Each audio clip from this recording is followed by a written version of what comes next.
आप जैसे अघोर तंत्र की साधना करते हो, आप अघोरी से आते हो। हाँ जी। ऐसी बहुत सारी अलग अलग हैं, कौलाचारी को हम सुनते हैं, कोई भैरव साधना करता है। ये अलग अलग जो साधनाएं हैं, क्या एक आदमी सारी साधनाएं कर लेता है कभी या नहीं कर सबकी अलग अलग साधनाएं हैं? नहीं नहीं, एक आदमी क्या है, एक अघोरी अपनी लाइफ में कभी नहीं कर पाता है। क्योंकि जो मेरे पिताजी के गुरुजी थे, हम्म। उनकी एज थी 155 साल, हम्म। और जो उनके गुरुजी के गुरुजी थे वो 365 साल के थे। अच्छा। हाँ, 365 साल की एज थी, और उन्होंने अपने प्राण खुद दिए, क्योंकि वो अपने प्राण को भी वश में कर सकते हैं, क्योंकि उन्होंने इतनी साधना की है।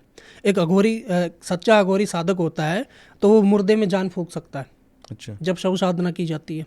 आप कभी देखना यूट्यूब पे हमारे गुरुजी की जो साधना है, शव साधना से सब लास्ट एंड है साधना का, मशान की साधना होती है जी। जिसकी चिता पे बैठ के और उसको या मंत्र फूंक के जगाना या कुछ चीज़ें उससे हासिल करनी या उसको मुक्ति करवाना।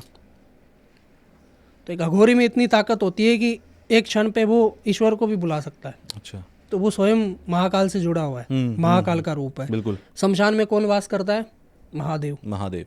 और अघोरी कौन है? महादेव का एक रूप ही है। हम्म। ठीक है, वो उनको पूजते हैं। अघोरी किसी चीज़ में घोर नहीं करते हैं। हम्म। आप जो दोगे वो खा लोगे, है ना। आपने शराब ड्रिंक दी तो वो ड्रिंक पी लेंगे, आपने मीठा दिया तो मीठा खा लेंगे, आपने मांस दिया तो वो मांस भी खा लेंगे।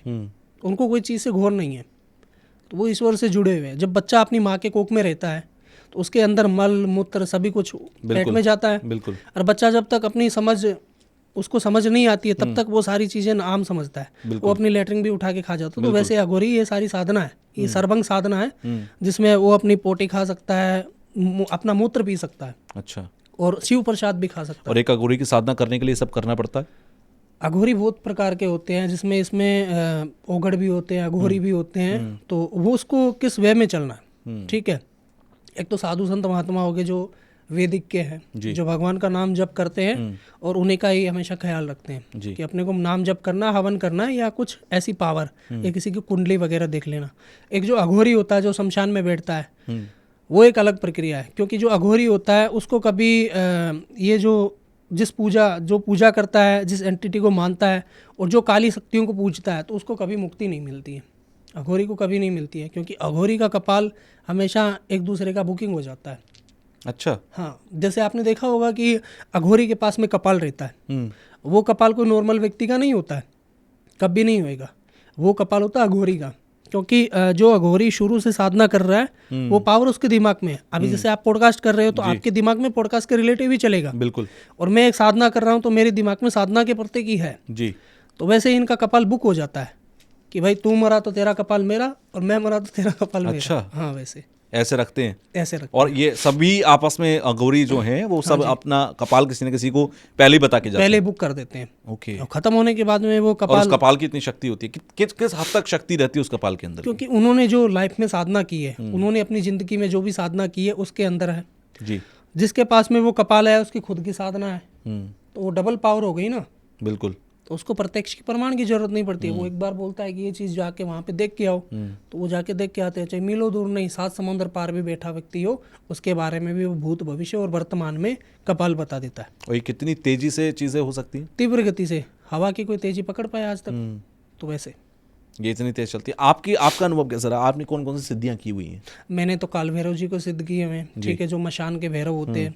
एक माँ अघोरा काली है जो मशान में पूजी जाते हैं। अच्छा। माँ अघोरा काली जो हमारे गुरु जी हैं उन्हीं की साधना देते हैं, उन्हीं के मंत्र देते हैं, और उन्हीं का ही हमारा स्थान लगता है। मशान जो आपको मैं बता रहा हूँ मणिकर्णिका घाट, उससे जस्ट आप 5 कदम इधर वाली साइड चलोगे ना मणिकर्णिका से, तो वहाँ पे नीचे माँ अघोरा काली का मंदिर बना हो, छोटा सा टेम्पल, और नदी के उस पार में माँ अघोरा काली की मूर्त है, और वहाँ पे तंत्र क्रिया रात को की जाती है। अच्छा। जहाँ पे हमारे अघोर गुरु मणिकंदन जी वहाँ पे विराजमान होते क्रिया करते हैं। तो आप कभी भी अगर जाओ तो वहाँ पे एक बार दर्शन करके आना। अच्छा। आप उनकी अगर पूजा में जाओगे तो आपके रोंगटे खड़े हो जाएंगे, इतनी भयानक पूजा है जो तंत्र की। अगर आप बता पाएं क्या क्या रहता है, क्या क्या होता है वहाँ पर?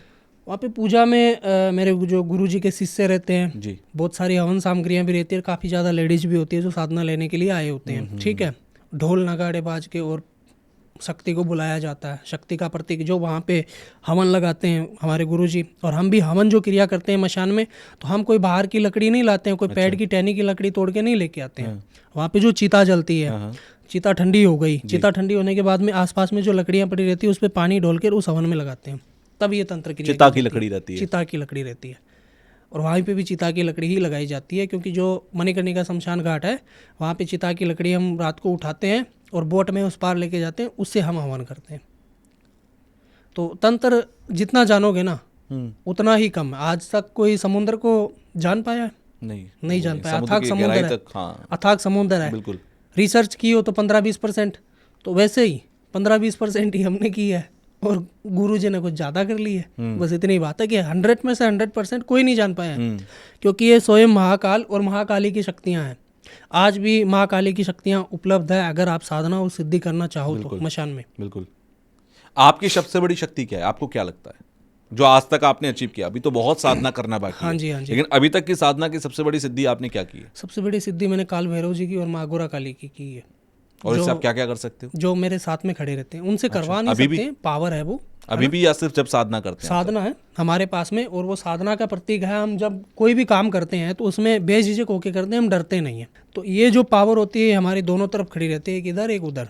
कोई भी काम आ गया, मारन क्रिया का आ गया, मोहन का आ गया, वशीकरण का आ गया, या किसी में प्रेत हो, भूत हो, या चुड़ैल हो, पिचास हो, कोई भी हो, हम डरते नहीं हैं उन चीज़ों से। हम हाथ डाल लेते हैं तुरंत। अगर कोई व्यक्ति आ रहा है उस चीज़ से तड़प रहा है तो हम उसका समाधान कर देते हैं, सामने वाली बारूची कितनी बड़ी हो, क्योंकि हमारे पास में शक्ति खड़ी हुई है। हमारा तो बाल भी बांका नहीं कर सकती। फिर भी हम अपनी सेफ्टी के लिए जो हमारा बीज मंत्र है, अगर हम पूजा में बैठते हैं मशान में, तो वहाँ पे हम घेरा लगा देते हैं, पानी का घेरा लगा देते हैं, आग का घेरा लगा देते हैं, तो उस घेरे से अंदर कोई भी चीज़ नहीं आ सकती है हमारी अनुमति के बगैर। अच्छा। हाँ जी, वही आपका सुरक्षा कवच है। बिल्कुल। आज तक आपने मतलब सबसे बड़ा काम आपको लगता है कि हाँ ये मेरा, होता है ना कि कभी कभी अनुभव होता है कि ये मेरी शक्ति है, जब शक्ति आपके सामने आती है वो क्या होती है, वो रूप क्या होता है उसका? जब शक्ति हमारे सामने आती है ना, उस समय आसपास के एरिया के अंदर 20-20 फुट दूर तक ऐसे जो छोटे छोटे कंकर होते हैं ना, वो धरती से उठने लगते हैं। अच्छा। ऐसे मतलब कांपने वाली लगती है। हाँ, और जब वो चीज़ें सामने आती है और हमारी पावर, उस समय मेरा शरीर इतना तेज हो जाता है कि रोंगटे खड़े हो जाते हैं, जैसे फटने के आकार में आ जाते हैं। आज भी मेरे शरीर पे मैं आपको दिखाऊं तो चिन्ह बने हुए हैं यहाँ पे, ये देखो जी। बिल्कुल। ये जो चिन्ह है, जब कोई पावर आती है हमें तो उस समय शरीर फटता है, उस समय शरीर में तिरार सी चालनी शुरू हो जाती है। जैसे कोई वजन, पावर ज़्यादा वजन दे दे आपके ऊपर तो आपके शरीर फटेगा, तो वैसे होता है। हाँ जी, वैसा होने लगता है। मैंने सुना है कि जब जो मसान के अंदर क्रिया करते हैं, जो हवन होता है, उसकी जो आग होती है, उसमें भी देवी के रूप बन जाते हैं। बिल्कुल बनते हैं, अक्सर बनते हैं, देवी के रूप बनते हैं, प्रेत के रूप बनते हैं। जिस शक्ति को हम पूछते हैं उसी के रूप बनते हैं। ये थोड़ी है कि हमारे सामने खड़ी होती है, उसी में बनते हैं, उसी में हमको जानने के लिए मिलता है। और जो ज्वाला चलती है, ठीक है, उस वक्त उसमें आकृतियाँ बनती है, ठीक है।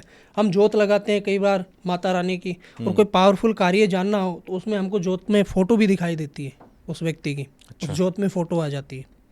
आसपास में जो व्यक्ति बैठा है उसको पता नहीं रहता है, पर हम बता देते हैं उसको कि ये बंदा है।